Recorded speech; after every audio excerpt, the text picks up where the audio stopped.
I got a feeling that tonight's gonna be a good night. That tonight's gonna be a... Jimmy told me a story about you. He says that you told him that the future of the music business was in hardware. And in fact, 2004. Yeah, and that conversation actually led to the Beats by Dre conversation. Tell me what made you know that the music business was going to hardware. It was time for us to record the next record in 2000. That's when we started working with you. Jimmy's like, I'm like, yo, Jimmy, we want to go to Australia to record the record. What are you, crazy? Why you want to go to Australia? Why don't you go somewhere else? The only place we were big in America was San Francisco. San Francisco was like the poppin'est spot for us. We was playing a Maritime Ballroom. It was like 5,000 people. Like, what? Yeah. This is us right here. Yeah. And our whole thing was like college kids. We rock with a band. College. And then the internet came. And the college kids got our shit for free. So I'm like, yo, why is it that we sold less records, but we sell out more tickets? So I didn't hate the internet. I met Sean Fanning, and I started going to Silicon Valley all the time, trying to figure it out. So then when we finally started touring off of free, I noticed that people went, in 2002, people watched concerts like this.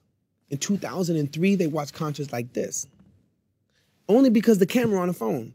The introduction of a camera on the phone changed your behavior in events, where you no longer just recorded the memories in your mind. That wasn't good enough, so now you wanted to record it on your piece of hardware. So I came home like, yo, Jimmy, I just found something out. What? We need to get in hardware.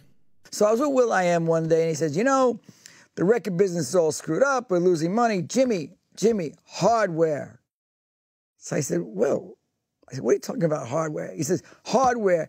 So I said, Will, you know why they call it hardware? It's hard. Yeah. That's why they call it hardware. You know how hard it is to do hardware? That's why they call it hardware. Classicest line ever. I'm like, no, Jimmy, our industry, we need to be in hardware. Hardware. Well, okay, when are you going to do the new record? Hardware. I want to do computers. I've been hanging out with the Silicon Valley folks. I want to do computers. So then 3 months later, he calls. He was like, funny, I was with Dre. We were walking on the beach after we had some tea. And they want to do Dre a sneaker. So I said, hey, Dre, instead of a sneaker, why don't you do a speaker?